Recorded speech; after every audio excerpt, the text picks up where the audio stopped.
What up, guys? Your boy Quake. And before you guys watch this interview, I want to make it very clear. This is an old interview. We shot this interview towards the end of 2022. This interview was from the Get Rich or Die Trying documentary, where I sat down with Sha Money to talk to him about that whole album and his whole career.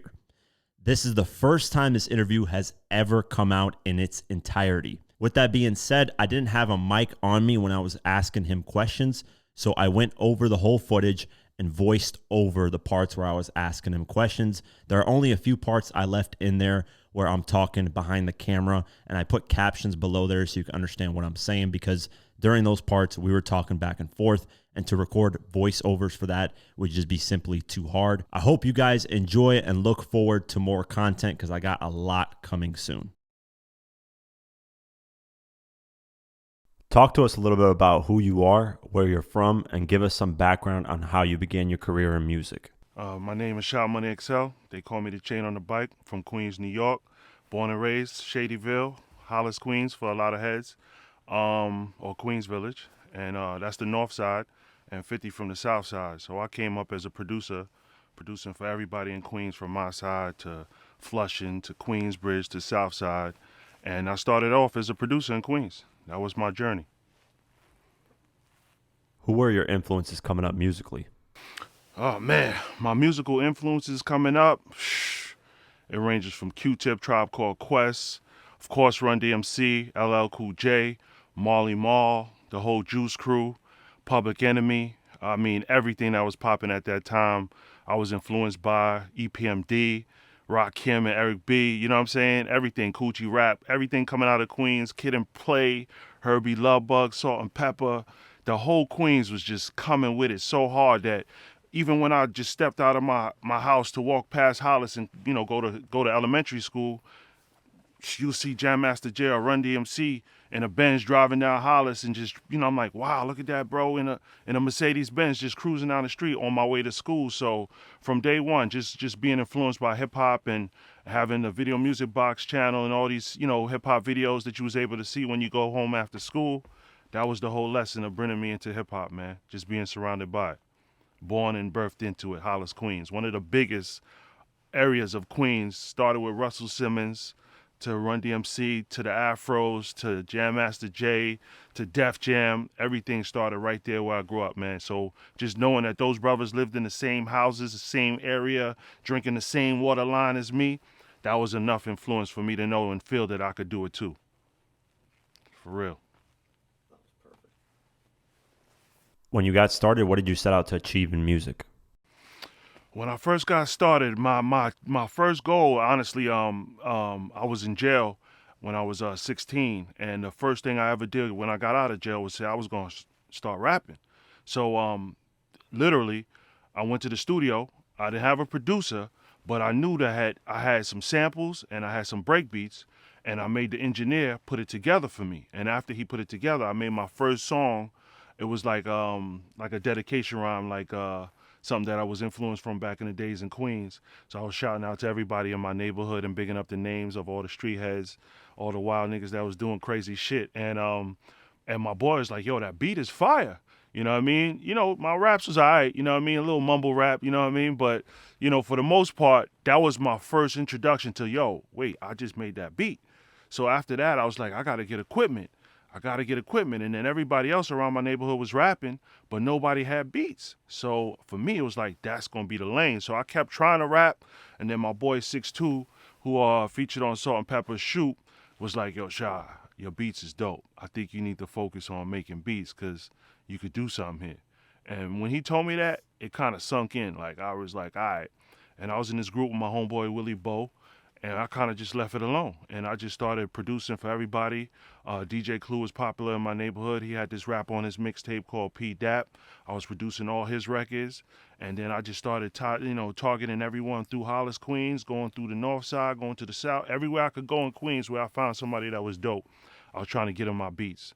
And that's how we got it started. It's good to have a friend that's, honest with you. Yeah. Yeah, nah, you need that, man. That friend telling you that shit that you don't want to hear, but you got to listen. Sometimes it's advice you don't want to hear, but it's the truth. But I'm thinking I could be a rapper. But at the same time, I was a mumble rapper, so they would have been killing me right now. You would have killed it right I now. would have been, Yeah. yeah. You nailed it. ATL ain't got shit on me, yo. In Queens, one of the early things you set out to do was work with all the flagship artists. Could you tell us a little bit about that? Yeah, so for my goal, and this is kind of crazy because to have a plan and be able to execute it at this young age, it's a young visionary. I didn't even know that that's what I was going to become.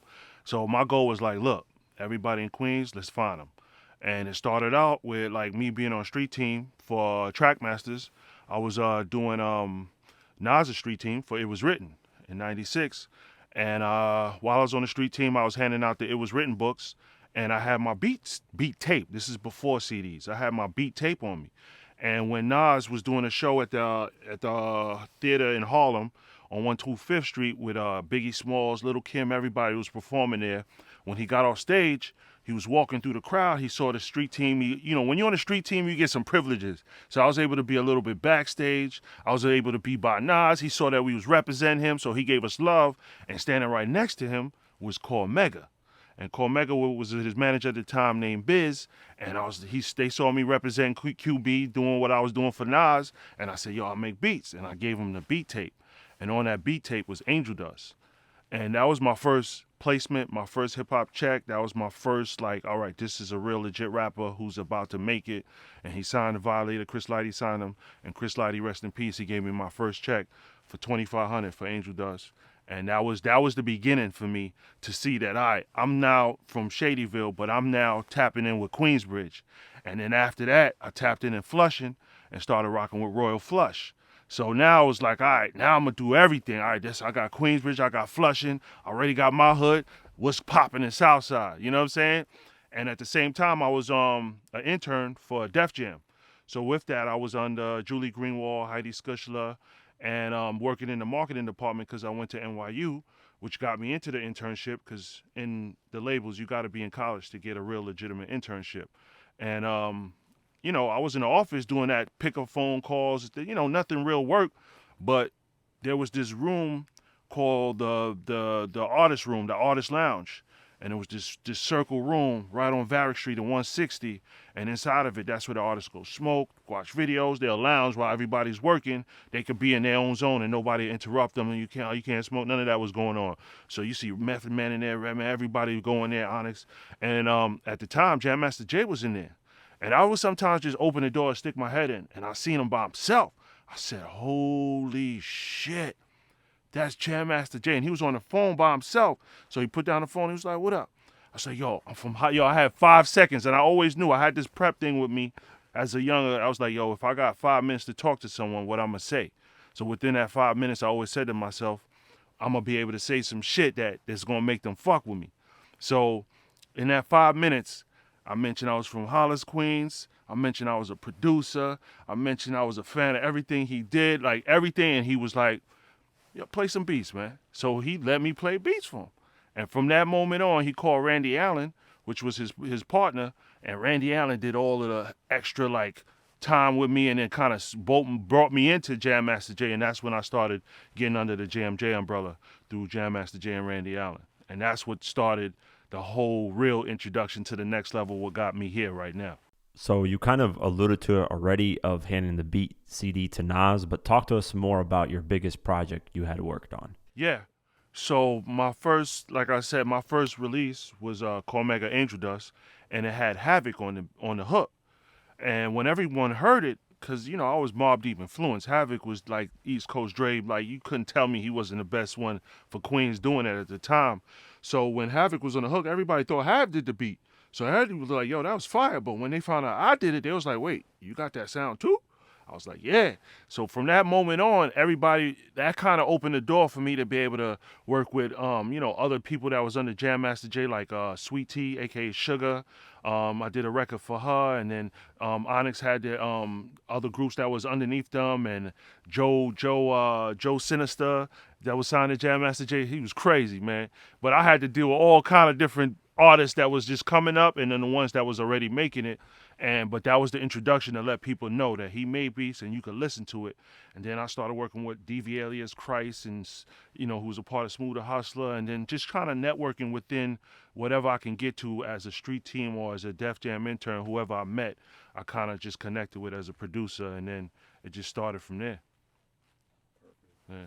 If you want to see this full interview without having to wait, you can join our YouTube memberships program for just $8 a month. You get the full interview, behind the scenes footage, and no ads. If you want more, you can join our Patreon at patreon.com/diverse mentality. And for $10 a month, you can not only get these full interviews immediately, but also get uncut and ad-free documentaries as well. The link is in the description for both.